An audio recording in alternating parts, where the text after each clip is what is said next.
আজকে যে ভিডিওটা শেয়ার করছি সেটা ছিল গত 2 দিনকের একটা ভিডিও। তো ফুল ভিডিওটি স্কিপ না করে দেখতে থাকুন। সো হ্যালো ফ্রেন্ড, কেমন আছেন সবাই? আশা করি সবাই ভালো আছে। সকালে উঠেই তো হচ্ছে আমি নাস্তা হিসেবে কেক খেয়েছিলাম এন্ড তারপর হচ্ছে বাবুকে উঠিয়েছিলাম ঘুম থেকে। মানে দেখতেই পারছেন এখনো মশারিটা উঠাইনি। আর এইদিকে হচ্ছে আমার ছোট ভাইপোকে দেখতে পারছেন, মানে ও হচ্ছে রাতে আমাদের কাছে ঘুমিয়েছিল। তো হচ্ছে বাবু যেহেতু প্রতিদিন 9টা থেকে 9:30টার ভিতরে ঘুম থেকে উঠে 10টা থেকে 10:30 বাজতে বাজতেই হচ্ছে ওর আবার ঘুমের টাইম হয়ে যায়, মানে 10:30টার দিকে ঘুম দিয়ে তো ওকে অফ ক্যামেরায় হচ্ছে আমি গোসল করিয়ে দিয়েছিলাম, তারপরে নিজে গোসল করেছিলাম, বাবুর জন্য খাবার উঠিয়ে দিয়েছিলাম যে ঘুম থেকে উঠেও কোনটা খাবে। অনেকগুলা কাজ করার পর আমি গোসল দিয়ে নিয়েছি এন্ড গোসল করার পর আমি দুপুরের খাবারটা সেরে নিচ্ছি। তো দুপুরের খাবারের আইটেমে ছিল হচ্ছে কাঁচকলা, মানে এটা হচ্ছে বিচি কলা বলে থাকে আমাদের এখানে। তো বিচি কলাটা হচ্ছে সুন্দর করে চড়চড়ি করে রান্না করা হয়েছিল। তো একদিন হচ্ছে এই ভিডিওটা দিয়ে আমি আরেকবার খাবারটা শেয়ার করছিলাম, তো সেখানে অনেকে আমার কাছে রেসিপি চেয়েছিল, বাট আমি একদমই দিতে পারিনি। সো ভুল ক্রমে এবারও দিতে পারলাম না। মানে আমার বাবু বড় না হওয়া পর্যন্ত আমি কোনো কিছু ঠিকঠাক ভাবে করতে পারবো না হয়তো। তো আপনারা মন খারাপ না করে অবশ্যই আমাকে ফলো করবেন,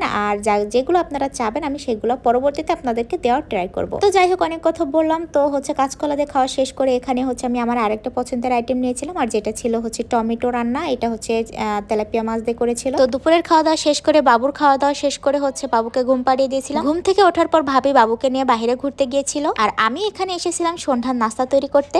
তো সন্ধ্যার নাস্তায় আজকে তৈরি করেছিলাম হচ্ছে ফুচকা। এটা আমাদের বাসায় সবাই অনেক পছন্দ করে। ফুচকা তৈরির জন্য এখানে হচ্ছে প্রথমে আলু সেদ্ধ দিয়ে নিচ্ছিলাম, আর আলুর ভিতরে হচ্ছে ডালও সেদ্ধ দিয়েছিলাম। সেদ্ধতে বসিয়ে দিয়ে এখানে হচ্ছে সেদ্ধ হওয়া পর্যন্ত অপেক্ষা করছিলাম আর মুভি দেখছিলাম। আর এটা ছিল হচ্ছে জোকারের একটা মুভিটা যে এতটা ভয়ঙ্কর ছিল গাইস, মানে এটা যারা যারা দেখেছেন অবশ্যই কিন্তু আমাকে কমেন্টে জানাবেন। তো এর মাঝে কিন্তু সেদ্ধ হয়ে গিয়েছে, আর এগুলাকে আমি হচ্ছে খোসাও ছাড়িয়ে নিয়েছিলাম। আলু অফ ক্যামেরা তো এগুলোকে আমি ভর্তাও করে নিয়েছিলাম, বাট আলু না ডালটা একটু হচ্ছে কম সেদ্ধ হয়েছিল। এ পর্যায়ে দিয়ে নিচ্ছিলাম হচ্ছে পাঁচমিশালি যে হচ্ছে মশলাগুলা থাকে সেগুলা, এক কথায় চটফুটি মশলা। তেঁতুল ভিজিয়ে রেখেছিলাম টক তৈরি করার জন্য। আর এখানে অনেকের কাছে শুনছিলাম তুমি কয়টা খাবা, তো ও হচ্ছে 4টা গুনে বলছে আমি 4টা খাবো। এর মাঝে কিন্তু অলরেডি রাত হয়ে গিয়েছে, আপনারা বাহিরের দৃশ্য দেখলেই বুঝতে পারবেন। তৈরি করতে করতে হচ্ছে চা তৈরি হয়ে গিয়েছিল, সেটা ছিল হচ্ছে দুধ চা। সন্ধ্যা টাইমে কিন্তু দুধ চা না খেলে আমাদের একদমই হয় না। আমি হচ্ছে এইদিকে এগুলা তৈরি করছিলাম, আর ওইদিকে হচ্ছে ভাবি হচ্ছে ফুচকাটা ভেজে এনেছিল। বাকি যে ভিডিওটুকু করেছিলাম সেটুকু হচ্ছে একদমই কিভাবে ডিলিট হয়ে গেছে বুঝতে পারি। আর এই ভিডিওটা ছিল হচ্ছে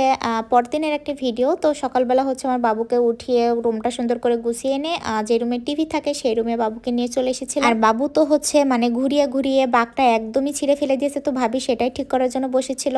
আর হচ্ছে সকালের খাবারটা খাওয়ানোর জন্য এখানে আমি হচ্ছে মিষ্টি আলু সেদ্ধ বসিয়ে দিয়েছিলাম। বাবুর হচ্ছে খাবার রেডি করতে দিয়ে এখানে আমি হচ্ছে বিস্কিট খেয়ে নিচ্ছিলাম, লেক্সাস বিস্কিট, আর যেটা আমাদের বাসায় সবাই অনেক পছন্দ করে, আর এই বিস্কিটটাই আমরা খাই। তো এর মাঝে আমার বাবু উঠে গিয়েছিল, আর হচ্ছে মিষ্টি আলুটা তাকে আমি খাইয়ে দিয়েছি দুপুরের খাবার হিসেবে। তারপর হচ্ছে মিনি ফ্যানটাকে আমি চার্জারে বসিয়ে দিচ্ছিলাম, কারণ বিকালে বাবুকে নিয়ে বাইরে বের হলে তো এটাই লাগবে। বাবুকে খাওয়ানোর পর এখানে আমি দুপুরের খাবারটা সেরে নিয়েছিলাম। এন্ড দুপুরের খাবারের আইটেমে হচ্ছে আজকে এগুলাই ছিল। তো গাইস, এতটা পরিমাণে গরম পড়ছে, আর এই গরমের ভেতরে যে এতটা পরিমাণে বিদ্যুৎ যাচ্ছে মানে বলার বাহিরে। আমাদের কিন্তু ডাইনিং এ ফ্যান ছিল না, সেটাই হচ্ছে সেট করার জন্য এখানে মিস্ত্রি এসেছিল। আর বাহিরে যে পরিমাণে রোদ আর গরম, এখানে আমার বাবুকে নিয়ে তো অলরেডি ওপেন করে আমরা বারান্দাতে বসেছিলাম। কারেন্ট না থাকলেও তেমন আমাদের কোনো অসুবিধা থাকে না, কারণ বাসায় আইপিএস থাকায় সবকিছু থাকার পরও যে এতটা পরিমাণে গরম লাগছে তাহলে অন্যদের কেমন লাগছে আমি শুধু এটাই ফিল করছি। সন্ধ্যার একটু আগ মুহূর্তে বাবুকে ঘুম পাড়িয়ে দিয়ে হচ্ছে এসি রুমে রেখে এসেছিলাম। প্রচন্ড গরমেও কিন্তু এসি চালাই না, কারণ হচ্ছে বাহিরে এলে তো আবার যাতা। এখন কিন্তু অলমোস্ট সন্ধ্যা। বাবুকে ঘুম পাড়ানোর পর আমি একটু বাহিরে এসেছিলাম, তো দেখতেই পারছেন এখানে হচ্ছে সন্ধ্যা হয়ে গিয়েছে। তো আমি ওপরে ততক্ষণই থাকবো যতক্ষণ পর্যন্ত আমার বাবু ঘুমিয়ে আছে। উঠে গেলে আবার বাবুকে নিয়ে নিচে চলে যাব।